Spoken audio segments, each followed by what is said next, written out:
Welcome to our Wednesday conversations this summer about our Turning Point series that we're undergoing while Linda is on sabbatical. We are now on our third week of talking about what it was like when Central became an open and affirming congregation in 2008 with folks who were there before and during that time. Today I am joined by Jennifer Riggs, who was here at that time, just to have a little bit of a conversation about what it was like for you when we became open and affirming. So my first question is, how long had you been at Central by the time this conversation came about? I joined Central in 1980. Okay. So I've been around a long time. Yes. And was familiar with all the members of the congregation through all those years. Okay. So. The decision became final in 2008. When did this start to come up for the congregation? I really see it as almost a 20-year process. Wow. Because I believe, from my perspective, that it started in the 1990s. Okay. When Barbara Blaisdell was the pastor. Okay. And she ended up having a funeral service for a guy that had grown up in our church that died of AIDS. Okay.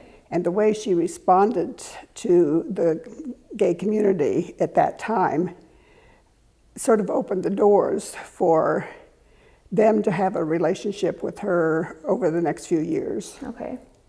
I remember a time, and sometime a few years after that she called a meeting of the elders, and she said, I've been doing union ceremonies for some of these people who have asked me to do them, but I'd like the elders to have a conversation about whether or not it's appropriate for me to do union ceremonies here at the church. Oh, okay.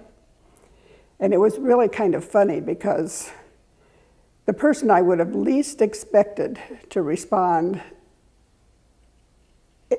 either way, pro or negative, immediately said, well, of course it's okay. Isn't that what the church is for? Now, there were others in the room who had a different opinion than that, but that sort of set the stage for the conversation by that being the first statement said. Wow. And it was a short meeting by the time we got to the decision to allow that to happen. Okay. So those 1990s were the first. Okay. So in the 1990s, at that meeting, did the elders, they decided yes. That so she could do it at the church. So that was sort of that first step. Was that controversial at all with the whole congregation? It was controversial on the part of some people. Some of them were elders and expressed their feelings about it. Yeah. But once it had been decided, it was decided, and there wasn't a lot of feedback, negative or positive at that point. It just was happening. It just was happening. Okay. Yeah. Were you an elder at this time? I was. Okay. Yeah. So most of the elder meetings that I've been a part of have been on Zoom. I'm like, so it's like very interesting to just sort of picture that, like, especially given where we are now, what that room might have been like. Actually, it's the office. It was a classroom at that time. Okay. And the meeting was in the classroom. Okay. Wow. After you guys started doing union ceremonies, was the next step sort of a broader congregational conversation, or what do you remember happening next? There were lots of years where there was no conversation. Okay. It was just more that we were receiving members that were LGBTQ. Okay. And some of them were pushing for us to be more public quickly. Some of them were pushing for us to be less public and wait because they weren't comfortable being more public. Okay. So it was sort of a give and take conversation for several years. Yeah, that's interesting that it was both sides of it coming from the same community, and that makes sense if you don't want to be the center of controversy, you just want a place to worship and for things to be sort of more even keeled. Yeah, and it was a different society in those days too. Right. So the society was responding differently than currently. Since you brought that up, do you remember any sort of feedback, not from the congregation, but from the general public when some of this was happening, the funeral or the unions? The general public mostly didn't know about it. That makes sense. It was mostly an internal church thing. Gotcha.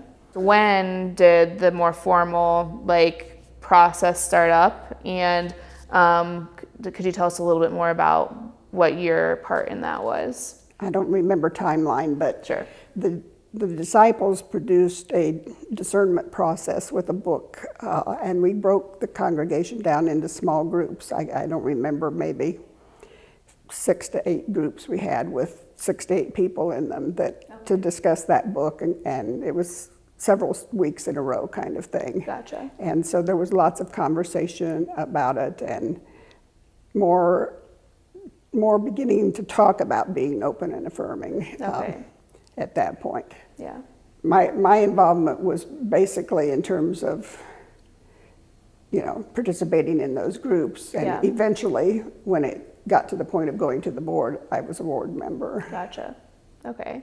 Could you just tell us a little bit about what those conversations were like for you, or if you just have any particular, any big moments coming from, it doesn't have to be big, I guess, but, just anything that you remember about what those conversations. It's like most conversations at this church. The people that want to have the conversation are in the room, and the people that don't want to have the conversation aren't in the room. So there wasn't a lot of conflict in the conversations. Yeah. It was more of just a sharing and people expressing what they thought and how fast they thought we should be moving on this. And sure. Yeah. No, I wasn't in every group, so sure. I'm just saying what my so there could have been fireworks in other groups. We don't know, but okay.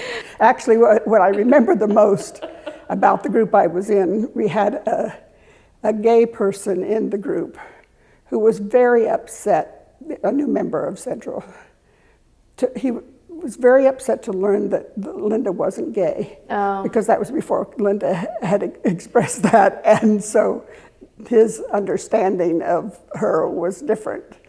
He just felt that he needed to be a part of a church where there was a gay minister. Oh, wow. Well, if only he had stuck around a little bit longer.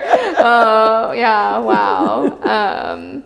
Yeah, so, you guys were having that conversation, but you didn't necessarily have, didn't have a pastor who was gay. There wasn't that, so that from that sense, in terms of leadership, it maybe didn't feel quite as urgent. I know that when I, first came here, having grown up in a disciples congregation that was very conservative and then actually left the denomination when the denomination became open and affirming, if I had known a community like Central was out there, I had a very limited scope of what church could be like. So then coming to visit here, it was very interesting, to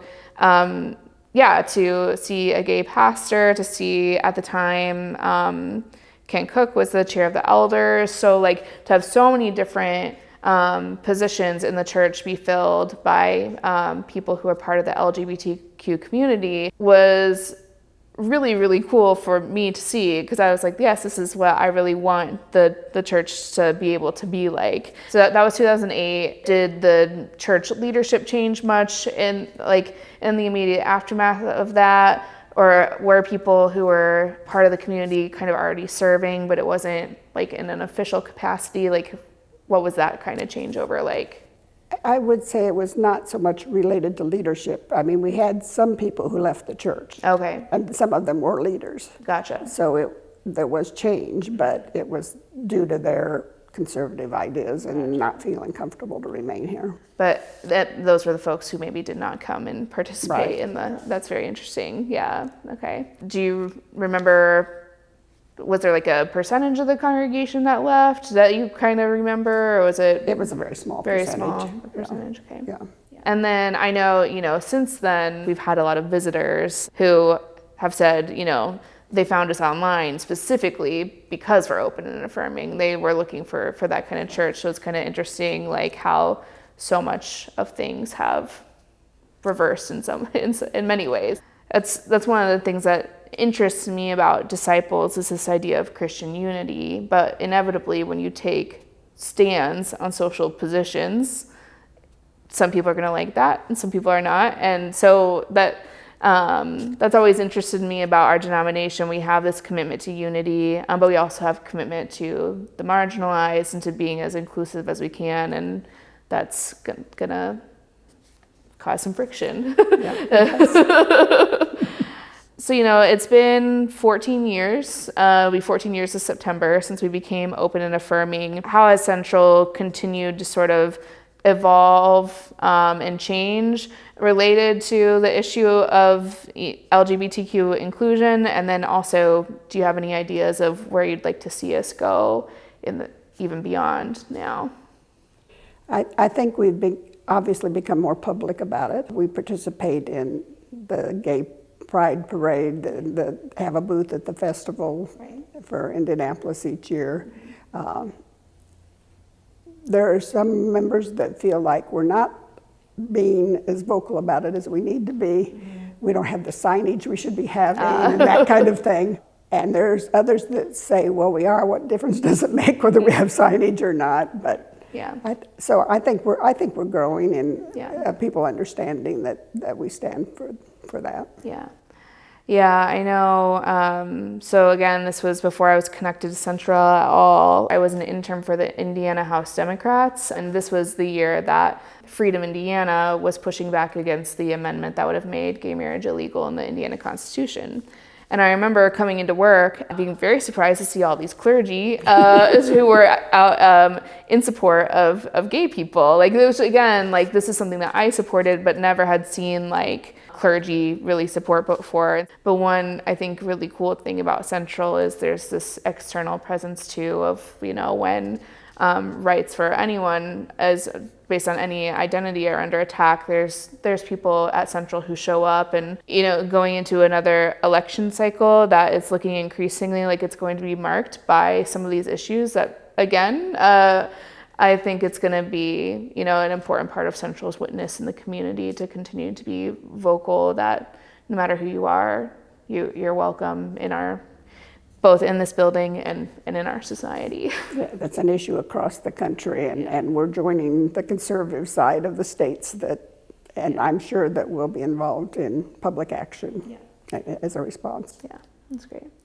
Well, thank you for coming and having this conversation with me. I just, for me personally, since I am very new to the congregation, it's very exciting to hear sort of where we've been, and I know that it matters a lot to people just to hear how some of this went, because I think we can take for granted, like, oh yeah, we're open and affirming, but have no idea how we got there. So thank you for your work on that and for coming to talk about it.